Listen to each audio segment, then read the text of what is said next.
This 3-year-old boy is found walking alone in the street with a soiled diaper. His parents are known to be good people and would never let him out of their sight. Cops quickly discovered that his mom was brutally murdered. They think the husband did it after he left a note with a motive.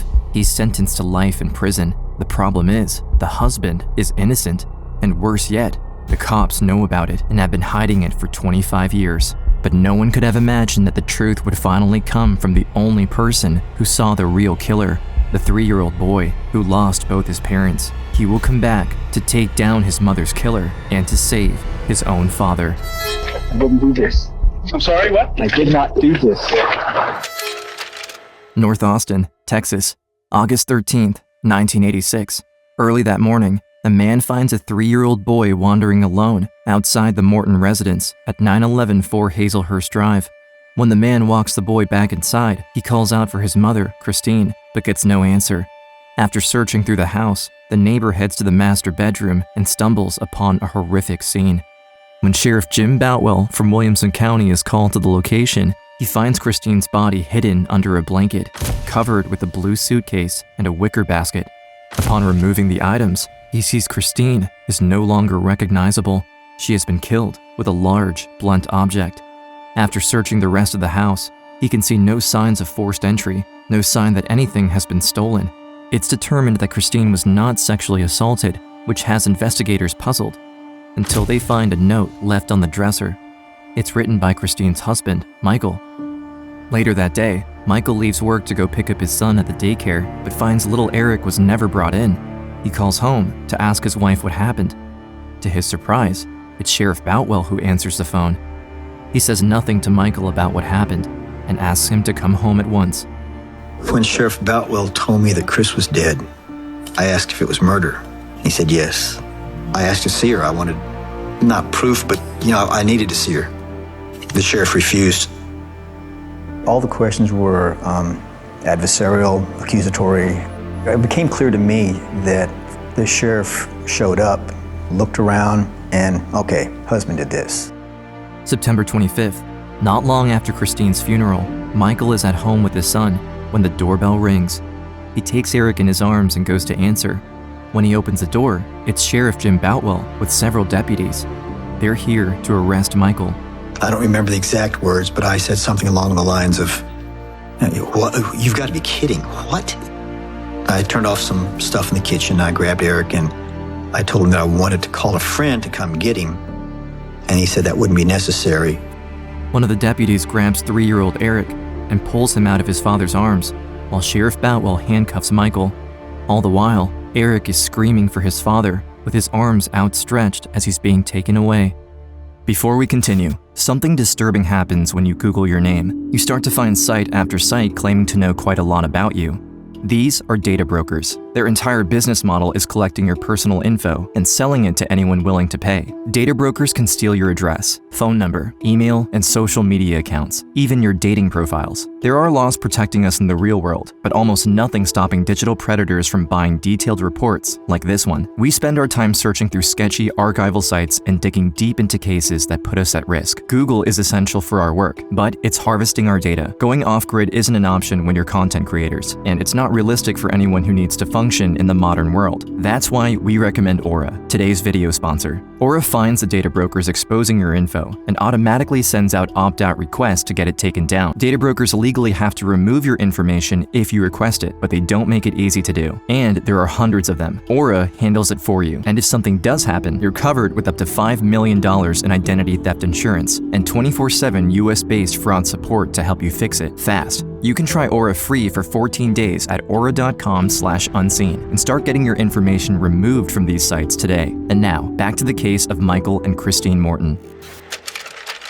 February 9th, 1987, less than 6 months after the murder, Michael Morton's trial begins. Innocent people think that if you just tell the truth, you've got nothing to fear from the police. I never seriously thought that they would convict me. The prosecutor is District Attorney Ken Anderson, who is known for being aggressive, sarcastic, and smart. For him, Christine's murder trial is his biggest case yet. If he wins, it will propel his career, and he's ready to do anything to put Michael in prison, even breaking the rules. He He begins his attack on Michael by focusing on the note found at the scene. It spoke of an argument the couple had the night before, about sex. Prosecutors say he beat his wife to death after she refused to have sex with him on his birthday. District Attorney Ken Anderson today focused his line of questioning on Morton's infrequent sexual relationship with his wife. The story Anderson sells to the jury is that Michael wasn't happy with Christine, and he wanted out of the marriage. And when she refused to have sex with him on his birthday, he killed Christine in a fit of rage. A Williamson County man took the witness stand today in his own murder trial. Morton broke down in tears today as District Attorney Ken Anderson showed him photos of his wife's body. When Michael takes the stand, the jury hears his side of the story, how Christine was alive when he left for work, where he clocked in at around 6 a.m. According to his testimony, Christine must have been killed after he'd left. He tells the court he wasn't angry when he left the note, that it was meant as a playful banter with his wife. But the jury no longer believes him after Prosecutor Anderson brings his last witness to the stand. In other trial news, damaging testimony yesterday in the wife-beating murder trial of Michael Morton. The jury relied on the testimony of Travis County Medical Examiner Dr. Roberto Vallardo. Dr. Roberto Vallardo testifies under oath that after examining Christine's stomach contents, he estimates the time of death to be at around 1 a.m., 4 hours before Michael says he saw Christine alive when he left for work. The defense is devastated. With scientific proof against him, Michael's alibi falls apart, and the jury is now sure to see him as guilty. But what no one knows is that in reality, Dr. Vallardo was unable to determine the time of death accurately, but Ken Anderson still used him as an expert witness to give his damning testimony. February 17th, the trial comes to an end. During the closing arguments, prosecutor Ken Anderson puts the final nail in the coffin. He fabricates a claim that Michael sexually assaulted Christine after the fact, while having no proof her real killer did anything of the sort. But it no longer matters. No one will contradict him now. As he describes the scene to the jury, Anderson has tears coming from his eyes. The performance is effective. It doesn't take long for the jury to deliberate. Late this afternoon, a jury found Morton guilty of murdering his wife last summer and then sentenced him to life in prison. After the sentencing, Anderson tells the media a life sentence is too good for Michael Morton and that he should have been given the death penalty. It got sickening after a while to watch him cry at the wrong times, and he seemed only to cry for himself. Just totally without any remorse whatsoever for killing his wife. When they announced the time, the aggravated life, I was stunned. It literally knocked the wind out of me. My knees buckled, my butt hit the chair. Had that chair not been there, I'd have hit the floor. As he's escorted out of the courtroom in handcuffs, Michael continues to claim his innocence, but no one believes him. I didn't do this. I'm sorry, what? I did not do this. Ken Anderson has just put an innocent man in jail for life. All the while, the real killer is still out there, free to kill again. As for Michael, he languishes in his cell. Year after year, he files for appeals, but is rejected every time. His only solace comes from the visits of his son, Eric, whom he's allowed to see once every 6 months. There was court-ordered visitation. Eric would have to be brought to me by my sister-in-law. Visitation is like oxygen. I would love seeing him, but I could also see that he was becoming more distant. He was becoming something of a stranger. The first time I heard him call my sister-in-law Mom, it startled me. As he got a little bit older, and he started, getting into puberty and becoming a teenager, some of the visits were feeling a little forced. One day, I got a letter from him that he said he would like to suspend the visits, not do them anymore. Because the visits are under court order, Eric needs his dad's permission to stop coming to see him in prison. Michael is heartbroken. All he wants is to see his son one more time. I wrote him back and I said, well, I'll grant your wish, but you got to come here and look me in the eye and tell me that. We had our greetings and I asked him if this was our last visit. And he wouldn't look me in the eye, but he looked at the floor and told me that, yeah, this last one. And I just looked at my sister-in-law and said something like, "Take care of my son." And I walked out. District Attorney Ken Anderson has convinced Christine's family that Michael is guilty. So Eric, who is being raised by Christine's sister, has been brought up to believe his father killed his mom. Michael knows the only way he can ever get him back is to find a way to prove his innocence in court, or he may never see him again. It's 2004. Michael has been in jail for the last 17 years when he finally gets in contact with the Innocence Project, a non-profit legal organization that works to overturn wrongful convictions through DNA testing. In 2004, the New York Innocence Project called me and asked me to take the case. It took me a minute to grasp it because I thought, are you calling the right number? I'd never had any kind of a criminal case before. But they said that they wanted me. John Raley, a civil attorney who became known to the project because of a medical malpractice case, agrees to take on what would be his first ever murder case. When he's given the court documents from Michael's trial, he immediately finds red flags. One of the first things that struck me was the note he left for Christine. And I thought, wait a minute. If I was going to murder my wife, the last thing I would do is leave a note calling attention to an argument with my wife. As he reads through the file, Raley is stunned to find no real evidence of guilt. No witness, no eyewitness of any violence. He had no record. Mr. Morton passed 2 lie detector tests at the time of his prosecution. He also finds key issues with the statements made by the medical examiner. According to the records, Roberto Bayardo didn't get access to Christine's body until a few days after her murder, which would make any assessment of the exact time of death impossible. He used an analysis of stomach contents solely as his means of timing death, which all of the medical literature says you can't do. It should never have come into evidence at all, and if that was the basis for the jury's finding, then there's nothing. So there's nothing really to convict the man at trial. That doesn't mean he's innocent. John Raley is determined to find out the truth about Christine Morton's murder. His first step is to go meet Michael in person.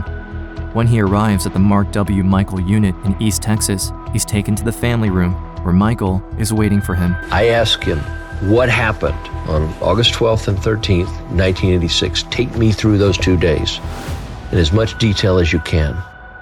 August 12th, 1986, I turned 32. It was one of the best days of my life. We had 3 dark years where we had a sick child, and everything seemed to be heading up. So we all went to the City Grill. I remember feeling really, really good as we were leaving, and Eric was walking between us, and we each had a hand, and you know how you'll sometimes pick him up, and it just felt really good. This is what it's about. Things are great here. We got home, finally got Eric to bed, and if you're married and it's your birthday, she fell asleep. I went, baby. I left a little note no big deal, this happened. And at 5 o'clock next morning, the alarm went off.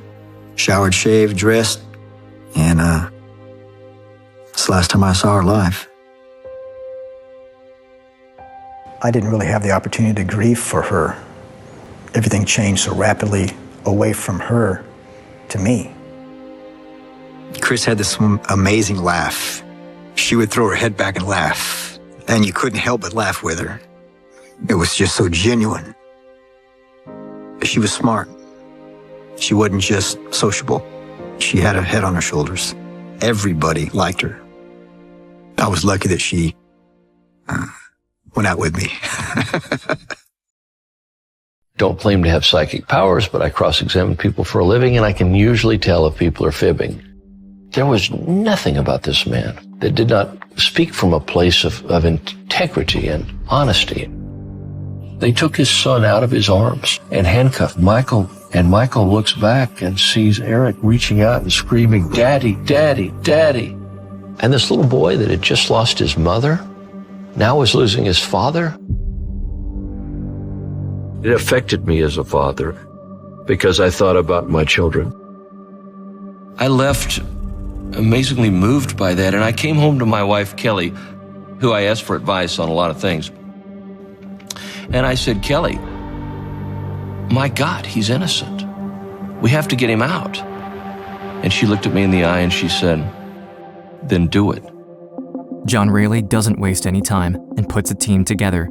When they get their hands on the list of evidence still on the file, they learn about a blue bandana with blood on it, which never made it into the actual trial.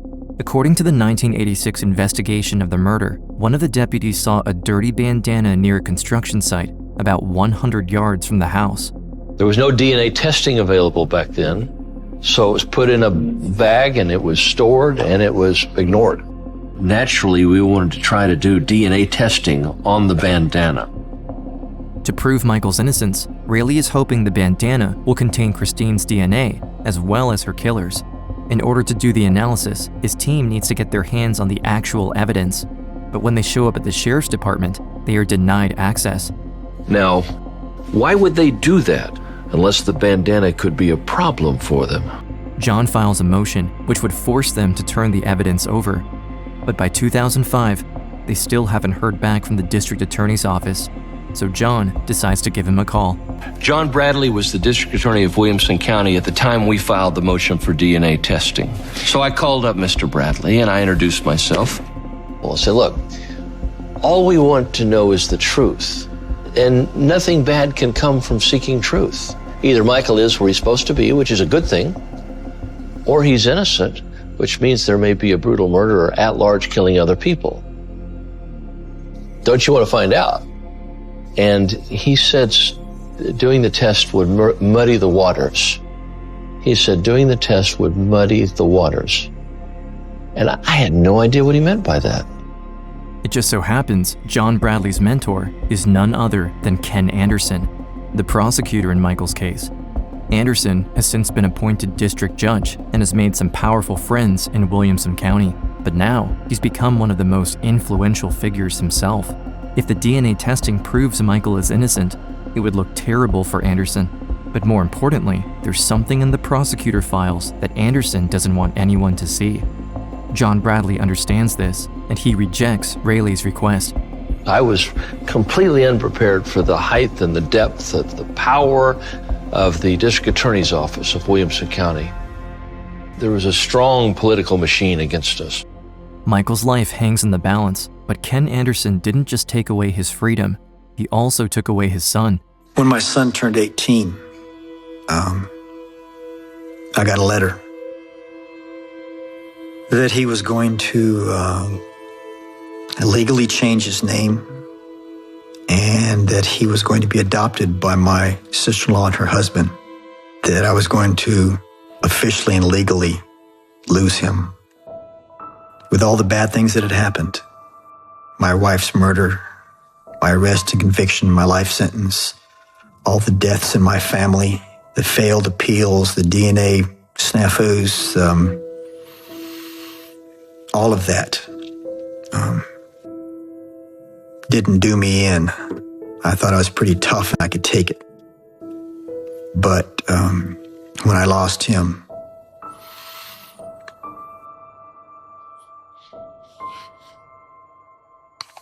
that's what broke me. March 7th, 2008. Over 3 years after he filed his motion, John Raley has his first hearing in the case. He tells the judge about the bandana with blood on it, that it was never subjected to DNA testing. He also says the state has been blocking their efforts since day one. He hopes the judge will force them to hand over the evidence. But he has no idea that District Attorney John Bradley has already arranged for the judge to reject his request, and his battle was lost before it began. In fact, John Bradley isn't even at the hearing. Raley is furious. Right away, he gets in his car and heads off to go see Bradley at his office, which is in Georgetown, nearly 200 miles away. I was seriously concerned that day that he might actually have a stroke or something. It was that bad. I mean, his blood pressure was so elevated and he was so angry where it was like, this is going to kill my husband. When he arrives in Bradley's office, Raley's blood is still boiling, and he does something completely out of character. Maybe it's because I had driven all the way from Houston to Georgetown, and maybe it's because I was tired, and maybe because it's frustrating. But I said loud enough that everybody in his office could hear, "What are you afraid of?" Let me turn it on you, Mr. Bradley, because what would you do if the test results exonerated him and identified someone else as the murderer of his wife? Because I can handle the truth. Can you, sir? And then I left.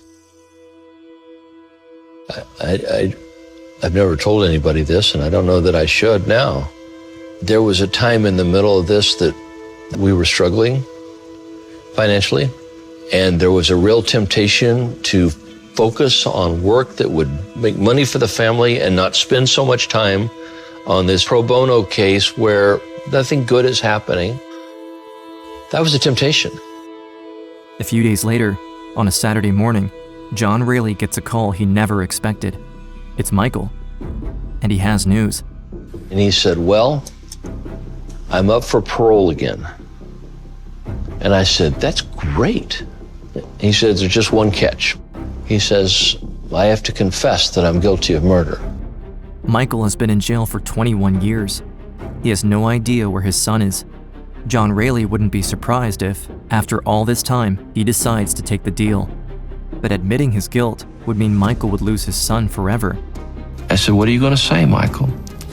And he said, "All I have left is my actual innocence. And if I have to be in prison the rest of my life, I'm not giving that up." When I heard him say that, I felt this rush of emotion come over me.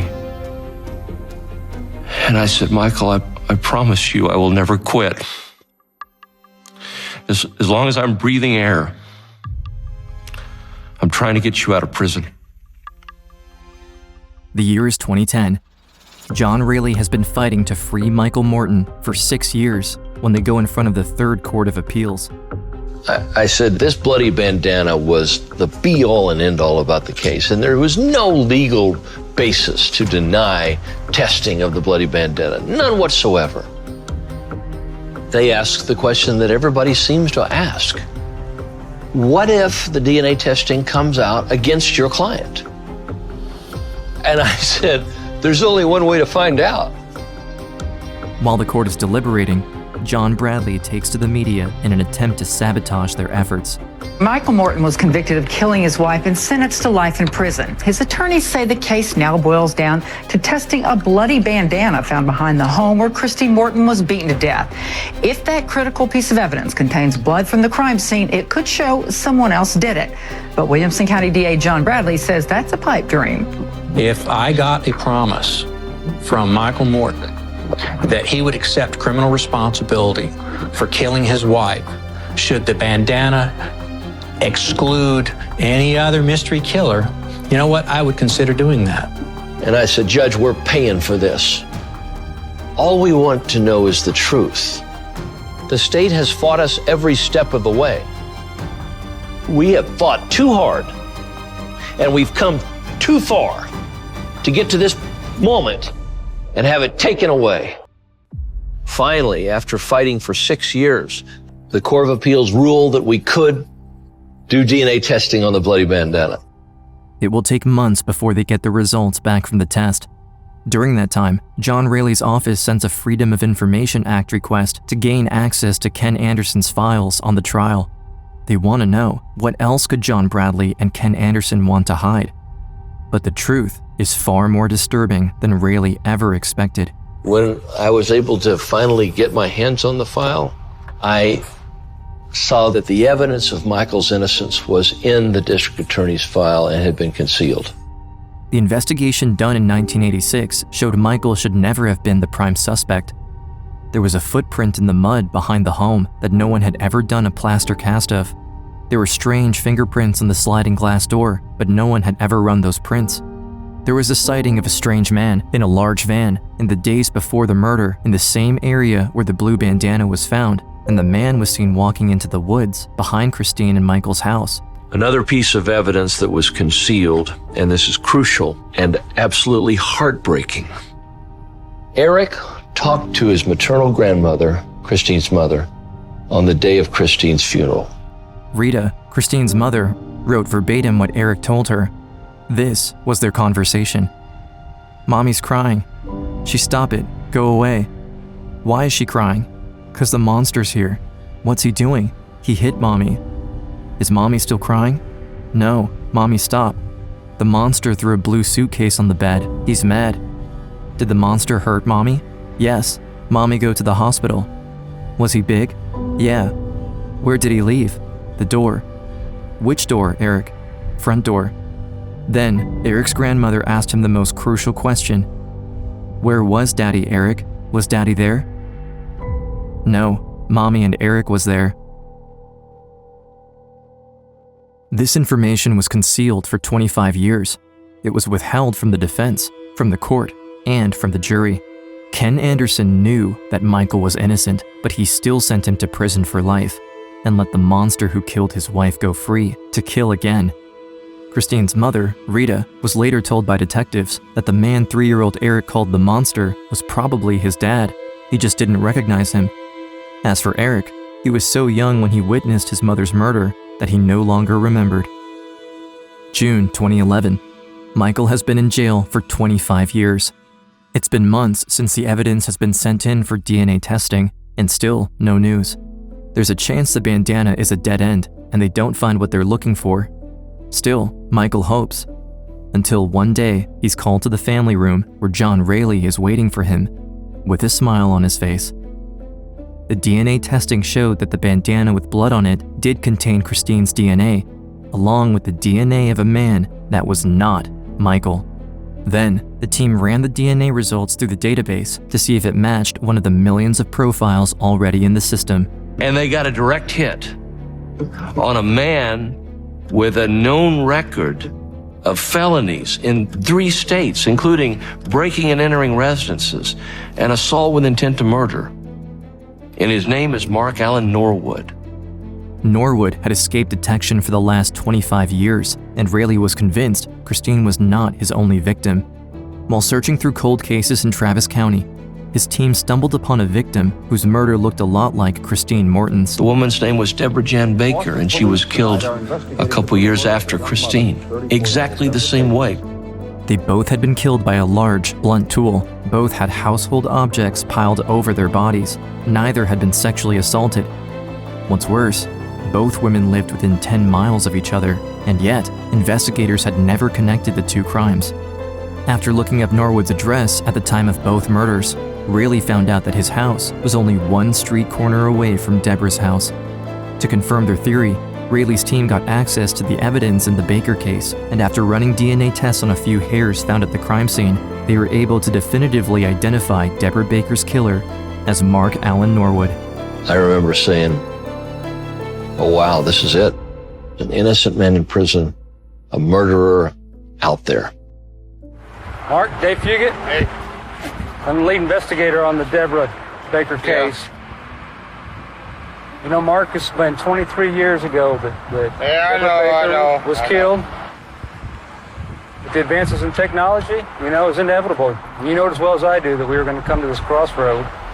I mean, if you want to place me under arrest? At 6, Mark Allen Norwood, a violent criminal with a record going back 3 decades, arrested today in a murder that sent the wrong man to prison for 25 years. And we've just confirmed he's also a suspect in a second murder. When the truth finally comes out, that Michael Morton had been wrongfully convicted, District Judge Ken Anderson takes to the media in an attempt to salvage the situation. I want to formally apologize for the system's failure to Mr. Morton and to every other person who was adversely affected by this verdict. What he doesn't know is that Deborah Baker's daughter, Caitlin, is in the crowd. In my heart, I know there was no misconduct whatsoever. I believe that the prosecutors fully complied with all the orders of the court. He's not holding himself accountable. He's making a lot of excuses. Do you feel he's responsible for your mother's murder? In part, absolutely. How so? Well, he let Norwood go. He didn't get him when he should have.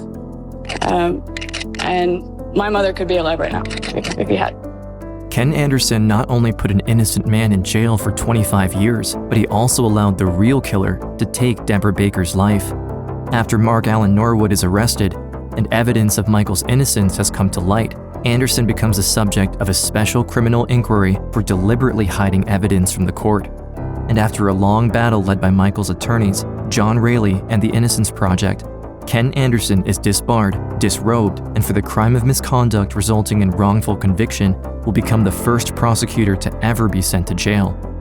As for Norwood, he's convicted of the murders of Christine and Deborah and received 2 life sentences. While officials believe Norwood was most likely a serial killer, his reign of terror has finally come to an end.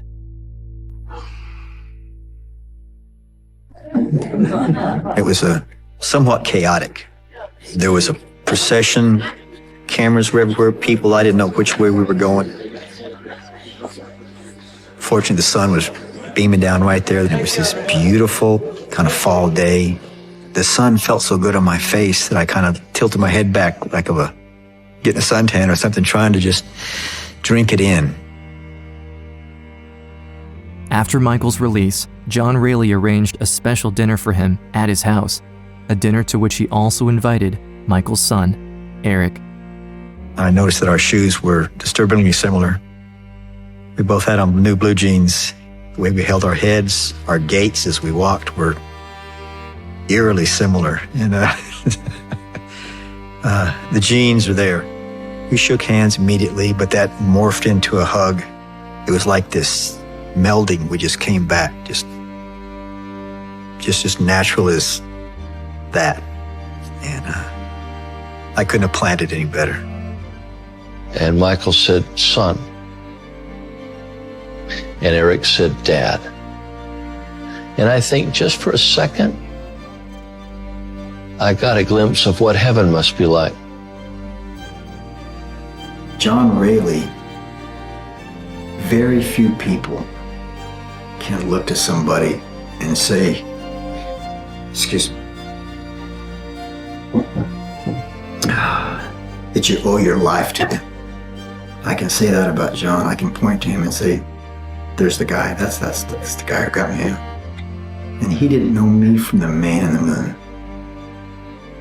When somebody does something like that for you, you're never the same. He's my friend. And he's my brother. Now, everything is different for me. The conundrums of life, the philosophical paradoxes, the metaphysical problems, I feel like I get it now. I understand suffering and unfairness. I